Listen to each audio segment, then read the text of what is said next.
Un vieil homme âgé de 80 ans arriva dans un centre commercial animé avec sa voiture de luxe. Un véhicule élégant qui semblait briller sous le soleil de l'après-midi. C'était le genre de voiture qui attirait les regards, que ce soit par admiration, envie ou parfois par suspicion. Cet homme, avec ses cheveux argentés soigneusement peignés et ses mouvements précautionneux, dégageait une aura de dignité tranquille. Il gara la voiture avec la précision d'un conducteur expérimenté et descendit. Sa posture était légèrement voûtée, mais assurée. Son plan était simple. Une petite course à l'épicerie pour acheter quelques articles. Le parking bourdonnait d'activités, rempli de bruits de moteur, de bribes de conversation et du bruit occasionnel des chariots qui roulaient sur le pavé. L'homme verrouilla sa voiture d'une pression sur le bouton, mit la clé dans sa poche et se dirigea calmement vers l'entrée du magasin. Son rituel était bien rodé. Il venait à ce centre commercial depuis des années, se mêlant au rythme de l'endroit sans attirer l'attention. À l'intérieur du magasin, il se déplaçait avec efficacité, sélectionnant les articles dont il avait besoin et se dirigeant vers la caisse.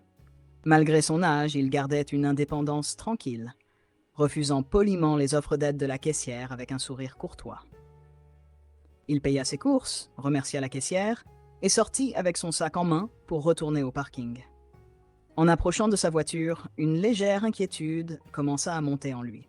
Près de son véhicule se tenait un policier, une figure imposante dans un uniforme impeccable, le regard fixé sur lui avec intensité. L'expression du policier était indéchiffrable, sa posture ferme, comme s'il attendait quelque chose. L'homme sentit une pointe de malaise, sans pouvoir comprendre pourquoi cet officier semblait si attentif à lui ou à sa voiture. Balayant ce sentiment, il ajusta le sac dans sa main et continua vers sa voiture, se disant qu'il n'avait aucune raison de s'inquiéter. Après tout, il n'avait rien fait de mal. En atteignant la porte côté conducteur, il posa son sac de course sur le siège passager, s'assit et démarra le moteur. Le policier réagit immédiatement, s'avançant d'un pas déterminé. L'homme remarqua le mouvement rapide du coin de l'œil, mais n'eut pas le temps de réagir avant que l'officier ne se tienne à côté de la voiture, frappant fermement à la vitre du conducteur. L'homme baissa la vitre, son expression polie mais perplexe. Sans préambule, le policier l'accusa d'avoir volé le véhicule. Ces mots frappèrent l'homme comme un éclair, le laissant momentanément sans voix. Son esprit s'emballa pour essayer de comprendre la situation. Pourquoi quelqu'un penserait-il qu'il avait volé cette voiture? Il devait y avoir une erreur. Avec un ton calme mais déconcerté, l'homme expliqua que la voiture était bien la sienne, qu'elle n'était pas volée. Il assura l'officier qu'elle lui avait été offerte par son fils, un homme d'affaires prospère. Mais le policier ne semblait pas convaincu. Son attitude devint plus stricte, son ton plus ferme. Il exigea une preuve de propriété, ses yeux se plissant comme s'il cherchait un indice de malhonnêteté. L'homme chercha dans ses poches, espérant trouver quelque chose d'utile, mais tout ce qu'il avait, c'était ses clés et son portefeuille. Il avoua qu'il n'avait pas les documents d'immatriculation de la voiture avec lui. Après tout, il était juste venu acheter des courses. Pourquoi aurait-il apporté ces papiers? Il ajouta rapidement qu'il pouvait appeler son fils pour qu'il envoie une copie des documents par voie numérique. Le visage du policier s'assombrit encore plus. Il rejeta l'offre d'un geste brusque, insinuant que les documents numériques étaient trop faciles à falsifier. Le vieil homme sentit son pouls s'accélérer, un mélange de frustration et d'incrédulité montant en lui. Comment cet officier pouvait-il tirer de telles conclusions? Quelle raison avait-il de lui faire si peu confiance? Alors que la suspicion de l'officier devenait plus évidente, la situation commença à s'envenimer. Sa voix prit un ton autoritaire, déclarant que le vieil homme était en état d'arrestation pour vol de voiture. Ces mots frappèrent l'homme comme un coup physique, le laissant abasourdi. L'incompréhension et la peur se lisaient sur son visage alors qu'il essayait de comprendre ce qui se passait. Le vieil homme tenta de raisonner avec l'officier, sa voix tremblante mais déterminée. Il insista sur le fait qu'il devait y avoir une erreur, que la voiture lui appartenait vraiment. Mais l'attitude de l'officier resta inflexible, comme s'il avait déjà décidé de sa culpabilité. Pendant un moment, le vieil homme resta figé sur son siège, incertain de la marche à suivre. Il avait toujours cru en la justice, en l'idée que les malentendus pouvaient être résolus avec des explications calmes. Mais face à la méfiance implacable de l'officier, il commença à ressentir le poids de son âge et de sa vulnérabilité.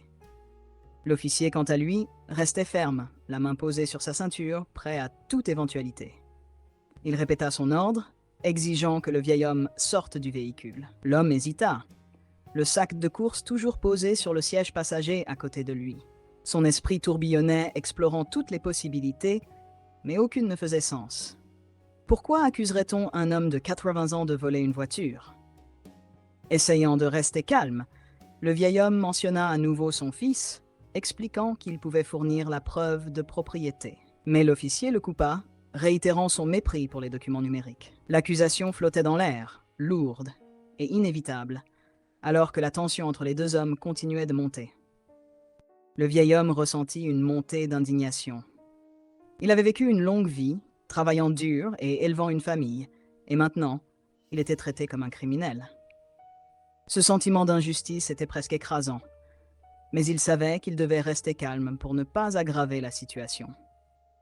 Malgré sa frustration grandissante, il tenta une fois de plus d'expliquer la situation, son ton ferme, mais respectueux. L'officier, cependant, restait insensible. Son regard n'exprimait aucune compréhension ni compassion, seulement une détermination froide à accomplir ce qu'il pensait être son devoir. Chaque explication du vieil homme semblait glisser sur lui, comme si ses conclusions étaient déjà établies.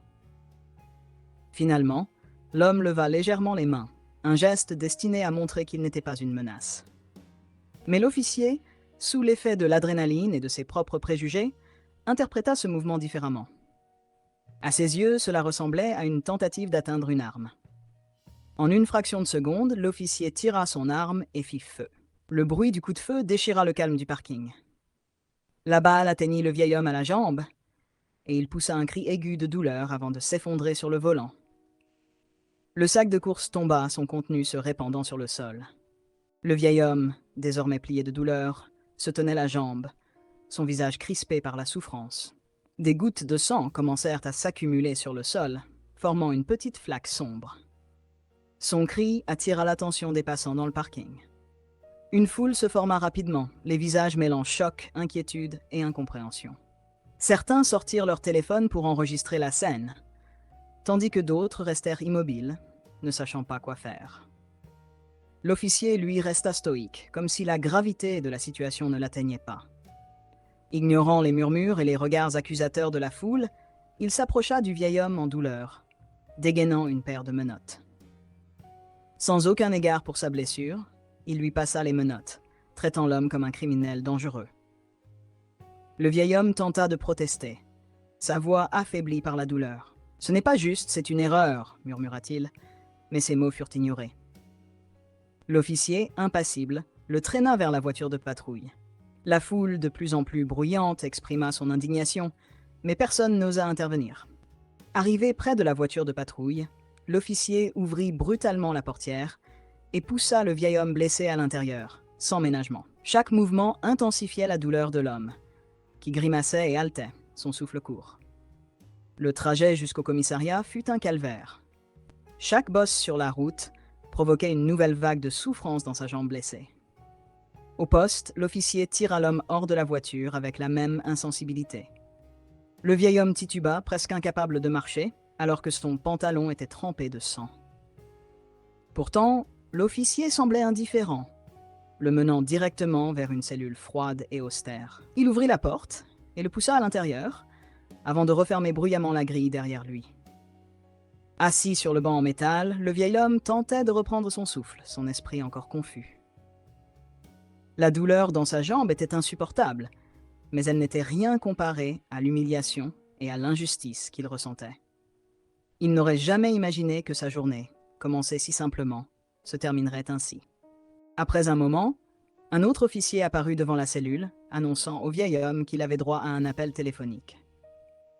Tremblant de douleur, l'homme se leva avec difficulté, ses mains encore menottées. On lui tendit un téléphone. Avec des doigts maladroits, il composa le numéro de son fils.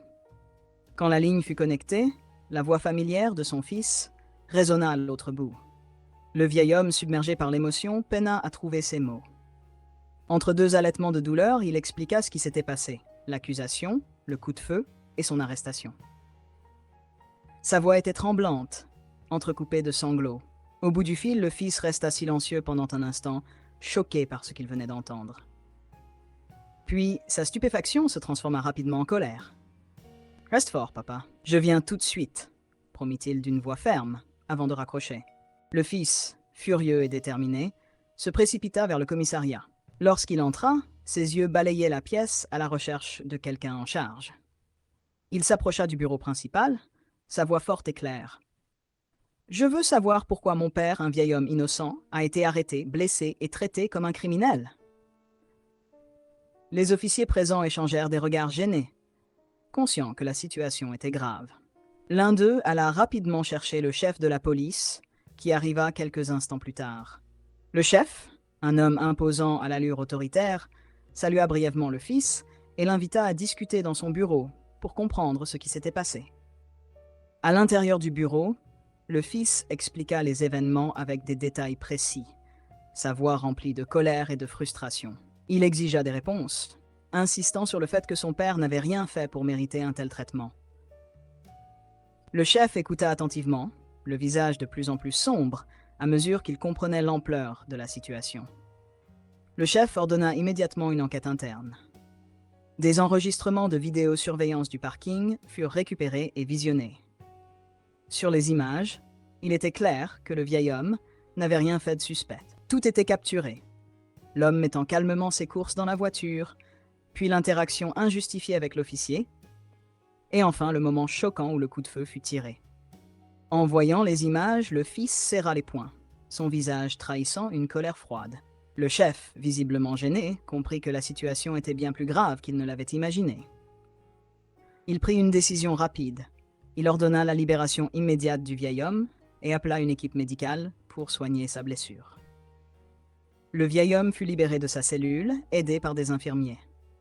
Son fils se précipita vers lui, l'aidant à marcher. « Papa, je suis là maintenant. »« Tout ira bien », murmura-t-il d'une voix apaisante, bien que la colère continuait de brûler en lui. Pendant ce temps, le chef convoqua l'officier responsable de l'incident. Il le questionna sévèrement, exigeant des explications pour son comportement. Mais les justifications de l'officier qui évoquaient un danger potentiel furent rapidement démantelées par les preuves accablantes. Vidéos, témoignages de passants et la réalité de la situation.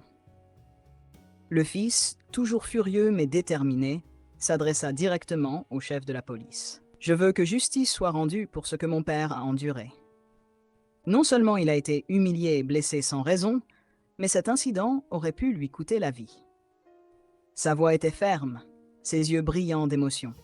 Il n'était pas question pour lui de laisser cette affaire être ignorée. Le chef, conscient de la gravité de la situation et des répercussions potentielles, lui répondit « Je comprends votre colère et je prends cette affaire très au sérieux. Une enquête complète sera menée immédiatement et je vous promets que toutes les mesures nécessaires seront prises pour que cet incident ne reste pas impuni. » Pendant ce temps, le vieil homme, toujours affaibli, fut emmené à l'hôpital pour soigner sa blessure. À l'hôpital, les médecins nettoyèrent la plaie, appliquèrent des points de suture et recommandèrent un suivi régulier pour s'assurer d'une bonne guérison. Tout au long de ses soins, son fils resta à ses côtés, lui tenant la main, murmurant des paroles rassurantes. Au poste de police, les preuves continuaient d'être rassemblées. Les vidéos de surveillance du parking montraient clairement le vieil homme agissant de manière paisible, allant tranquillement à sa voiture après avoir fait ses courses. Rien dans son comportement ne justifiait une intervention violente. Les témoignages des passants confirmèrent également cette version des faits. Beaucoup d'entre eux décrivirent l'attitude agressive et infondée de l'officier. L'enquête révéla également des informations troublantes sur l'officier en question. Il avait déjà reçu plusieurs plaintes par le passé pour comportements inappropriés, bien que ces incidents n'aient jamais atteint un tel niveau de gravité. Cette fois-ci, cependant, les preuves étaient accablantes, et il était impossible de les ignorer. Au fur et à mesure que l'enquête avançait, la tension augmentait au sein du commissariat. Les officiers étaient divisés. Certains défendaient leurs collègues, arguant qu'il avait peut-être agi sous la pression, tandis que d'autres reconnaissaient que son comportement était inacceptable et nuisait à l'image de la police. Le chef de la police, sous pression de l'opinion publique et du fils influent de la victime, prit des mesures décisives. L'officier fut suspendu immédiatement en attendant les conclusions officielles de l'enquête. Cette décision provoqua des murmures dans le commissariat, mais elle était nécessaire pour restaurer un semblant de confiance dans le système. Pendant ce temps, les médias commencèrent à s'intéresser à l'affaire. Des vidéos prises par des témoins dans le parking, montrant le vieil homme blessé et menotté, circulèrent sur les réseaux sociaux. Les images suscitaient l'indignation et déclenchèrent un débat national sur l'abus d'autorité et la discrimination. Des activistes et des citoyens ordinaires demandèrent des réformes et une responsabilité accrue de la part des forces de l'ordre. De son côté, le fils ne se contenta pas d'attendre les résultats de l'enquête. Avec l'aide d'un avocat réputé, il déposa une plainte officielle contre l'officier et le commissariat. Il exigea des explications, des excuses publiques et des réparations pour les souffrances physiques et psychologiques infligées à son père. L'affaire prit rapidement de l'ampleur. Au tribunal, les preuves furent présentées avec soin. Les vidéos de surveillance, les témoignages des passants et les antécédents disciplinaires de l'officier. Le vieil homme, toujours affaibli, prit la parole à son tour. Sa voix tremblante mais déterminée témoigna de l'humiliation et de la douleur qu'il avait subie. Dans la salle d'audience, l'atmosphère était chargée d'émotions. Le vieil homme, soutenu par son fils, décrivit calmement mais avec intensité la manière dont il avait été traité. Ces mots, empreints de douleur et de dignité, touchèrent profondément ceux qui écoutaient. Je n'ai rien fait de mal. Tout ce que je voulais, c'était acheter mes courses et rentrer chez moi. Mais ce jour-là, on m'a traité comme un criminel, comme si ma vie ne valait rien. Les preuves accablantes, notamment les vidéos montrant la scène, laissèrent peu de place au doute. L'avocat de la défense tenta de justifier les actions de l'officier, évoquant le stress et la nécessité de prendre des décisions rapides dans des situations ambiguës. Mais ces arguments ne purent masquer la réalité évidente. L'usage de la force était injustifié, disproportionné et motivé par des préjugés. Après plusieurs jours de procès, le verdict tomba. L'officier fut reconnu coupable d'abus de pouvoir et de recours excessif à la force. Il fut licencié, interdit de rejoindre toute force de l'ordre à l'avenir et condamné à indemniser la victime. Ce jugement fut accueilli avec un mélange de soulagement et d'amertume. Bien que justice ait été rendue, les blessures physiques et émotionnelles du vieil homme resteraient à jamais gravées en lui. Dans la communauté, cet incident devint un symbole des problèmes systémiques dans les forces de l'ordre. Des manifestations furent organisées, appelant à des réformes et à une meilleure formation des officiers pour éviter de tels abus à l'avenir.